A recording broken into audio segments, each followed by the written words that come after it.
বেৰৰ জলঙাই দি ৰ'দৰ সামান্য ৰশ্মি আহি চকুত পৰাত থতমতকৈ সাৰ পালে মিনতীয়ে। কাষত ল'ৰা দুজন লালকাল হৈ শুই আছে। কেইবা ঠাইতো ফটা কথাখন দুজনকে ভালকৈ মেৰিয়াই দি বাঁহৰ চাংখানৰ পৰা নামি আহিল তাই। ৰাতিপুৱাৰ নিত্যকৰ্মখিনি কৰি কামলৈ যাবলৈ ওলাল তাই। এঘৰত কাম কৰি পোৱা পইচাৰে সিহঁতৰ তিনিজনীয়া ঘৰখন নচলে। সেয়ে কষ্ট হ'লেও আৰু আন এঘৰত কাম কৰিবলৈ লৈছে তাই। যথেষ্ট দুঘৰত কাম চম্ভালিবৰ কাৰণে ৰাতিপুৱা সোনকালেই যাব লগা হয় তাই। পাকঘৰত খাবলৈ খুদকণ এটিও নাই। যিখিনি আছিল যোৱাকালি দিনতেই শেষ হৈছে। ৰাতি দুজনকে এটা ব্ৰেড ভগাই খাবলৈ দি শুৱাই থৈছিল।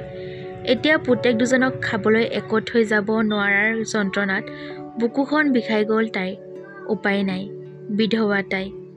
বাঁহৰ বেৰখনত এডাল ফুলৰ মালা সহকাৰে ওলমাই থোৱা গিৰিয়েকৰ ফটোখনলৈ তধা লাগি চাই ৰ'ল তাই। ঐ দুৱাৰ খোল। কোন? খোল বুলিছ নহয়, নে ভাগি নিব দুৱাৰ? মিনতীৰ গিৰিয়েক হৰকান্তই ভয়ে ভয়ে খুলি দিছিল দুৱাৰখন। লগে লগেই ভিতৰলৈ সোমাই গৈছিল দুজন অস্ত্ৰধাৰী যুৱক। ৰাতিটোৰ কাৰণে আশ্ৰয় বিচাৰিছিল সিহঁতে।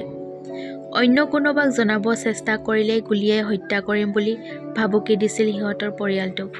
ভয়ে ভয়ে সিদিনা উজাগৰি নিশা কটাবলগীয়া হৈছিল সিহঁতৰ পৰিয়ালটোৱে। আৰু পুৱতি নিশাই ল'ৰা দুজন সিহঁতৰ ঘৰৰ পৰা বিদায় লৈছিল। এই ঘটনাটোৰ ঘটাৰ পিছৰ পৰাই ব্যৱসায়ত মন বহুৱাব পৰা নাছিল হৰকান্তই। এটা ভয়ে অনবৰতে খেদি ফুৰা হৈছিল তাক। সৰু দোকান এখন দি সুন্দৰকৈ পোহপাল কৰিছিল সি পৰিয়ালটো। কিন্তু 4 দিন পিছত হঠাতেই পুলিচৰ লোক কেইজনমানে জৰ জবৰদস্তিকৈ গাড়ী এখনত উঠাই লৈ গৈছিল তাক। পৰিয়ালটোত কান্দনৰ ৰল উঠিছিল। উগ্ৰপন্থীৰ লগত জড়িত থকাৰ সন্দেহত থানাৰ ভিতৰত গোটেই নিশা বেয়াকৈ প্ৰহাৰ কৰিছিল তাক কেইজনমান পুলিচে। ৰাতিপুৱা মুৰ্মূৰ্ষ অৱস্থাত হৰকান্তক হস্পিতালত ভৰ্তি কৰা হৈছিল। যদিও শেষ নিশ্বাস ত্যাগ কৰিছিল সি। সুন্দৰভাৱে জীৱন যাপন কৰা পৰিয়ালটোলৈ আচম্বিতে নামি আহিল ঘৰ অন্ধকাৰ। হঠাতে গিৰিয়েকক হেৰুৱাই সকলোফালে অন্ধকাৰ দেখিলে মিনতীয়ে। কিন্তু ল'ৰাহালৰ মুখলৈ চাই জীয়াই থাকিবলৈ বাধ্য হৈছিল তাই। মা, ভোক লাগিছে। সৰু ল'ৰাটোৰ চিঞৰত তন্মায়তা ভাগিছিল মিনতীৰ। ইমান পৰে গিৰিয়েকৰ ফটোখনলৈ চায়েই আছিল তাই। ইতিমধ্যে চকুলৈ তিয়াই পেলাইছিল তাইৰ দুগাল। মনে মনে চকুলোখিনি মুচি ল'ৰাটোক ক'লে, বাবা, মই কামৰ পৰা আহোঁতে এমনা খোৱা বস্তু আনিম দেই।